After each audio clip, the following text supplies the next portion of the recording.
Good morning guys! So for today's video ay nandito tayo ngayon sa Quezon City Memorial Circle kung saan napakaaga niyan at nag-start kaming mag-zumba. Kasama nga pala natin dyan si Dewi na sinalubong natin siya kahapon sa airport. At yun na nga guys, nag-start na kami mag-ikot dito sa circle kung saan nag-rent kami ng bike para ma-enjoy namin yung place at syempre makagawa kami ng mga transitions kagaya nito. Day 2 ng travel ni Dewi dito sa Pilipinas kung saan sumakay kami ng MRT papuntang SM North EDSA para makipag-dinner sa aming family. So tara, samahan nyo kami, let's go! At yun na nga guys, nandito na tayo ngayon sa Jerry's Grill SM North EDSA kung saan nakapag-dinner tayo with my family kasama si Dewi after a year of having vacation here in the Philippines. Day 3 ng Dewi PH guys. So ito, nag-decide muna kami maglaba para syempre tuloy-tuloy ang ating travel sa mga susunod pa na araw. Dito nga pala yan sa likod ng SM North EDSA, Barangay Bagong Pag-asa. Day 4 guys, so ito biking kami in the morning. So dito lang yan sa lugar namin sa Quezon City. At medyo nag-alangan pa nga kami kung tutuloy kami magbike nyan guys. Kasi kung mapapansin nyo, napakakapal ng ulap niyan at walang araw. So anytime, pwedeng bumaksak yung ulan at mabasa kami. So nakapag-decide kami na dito na lang muna kami sa malapit. Just in case na umulan, makakauwi kami agad.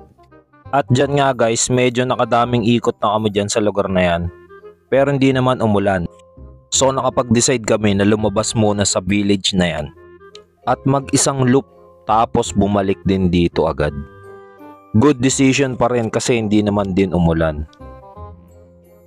At yun na nga guys, day 5 ng travel natin with Dewi kung saan today pupunta tayo ng Luneta Park.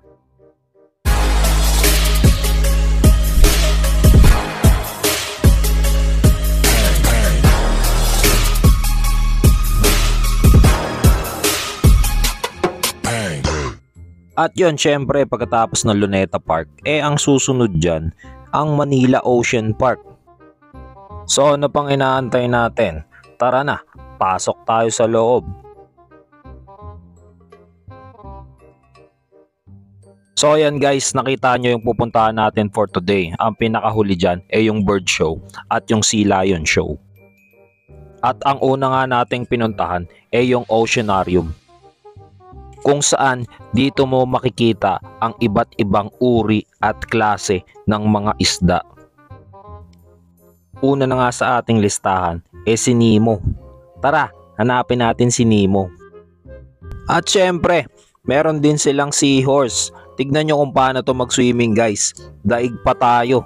Napakagaling lumangoy kahit wala siyang paa, wala siyang mga kamay. Dito naman sa part na to guys, napakaganda dyan, para kayong nasa loob ng dagat. Syempre hindi natin papalagpasin ang chance para makapag-picture dito at video. Ito yung isa sa mga magandang nangyari guys. Yung isang stingray, pumunta siya dun sa edge ng aquarium kung saan sa kabilang side para siyang nagpapapicture sa amin. At syempre, School of Fishes, hindi mawawala yan.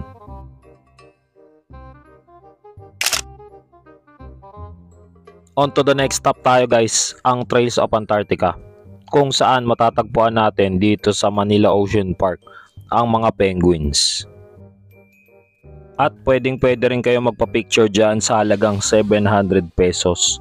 Papasok kayo doon sa loob ng cage, tapos doon kayo magpapapicture sa mga penguins.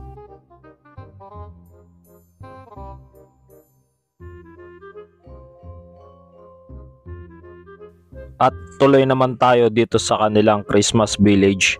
Dito pa rin yan sa Ocean Park. At syempre dito sa Christmas Village, it's all about Christmas. Nandiyan yung mga Christmas light, Christmas trees, snow, syempre mga bata. Ang hindi ko lang nakita dyan guys si Santa Claus at yung kanyang mga reindeers. At yun, syempre hindi mawawala yung bilin kung saan pinanganak si Jesus Christ.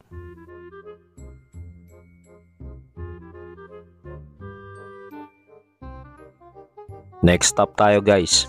Ito yung tinatawag nilang Jelly's Exhibit. Dito sa part na to, di na ako masyado nakapag-video Bakit? Kasi napakadilim dyan guys. Siguro para na rin ma-enjoy natin yung iba't ibang kulay ng mga jellies.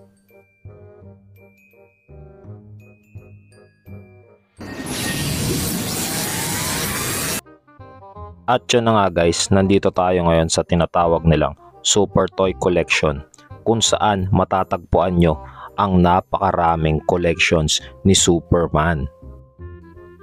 At ang nagmamay-ari niyan ay walang iba kundi si Herbert Chavez, isang Pinoy na may hawak ng Guinness Book of World Records for collecting more or less than 5,000 pieces of Superman. On to the next one tayo guys, ang World of Creepy Crawlies.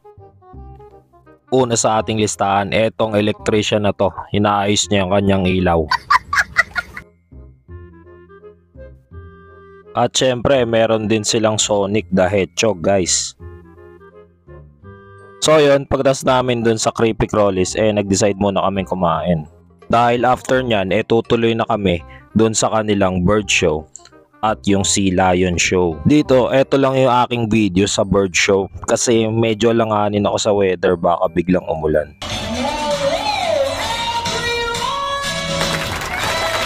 At yun, dito naman tayo sa kanilang Sea Lion Show, kung saan makikita nyo dalawang sea lion yan, isang lalaki at isang babae.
So yun guys, next vlog natin is all about Tagaytay. Ano paki ko? Hanggang sa muli. Bye-bye!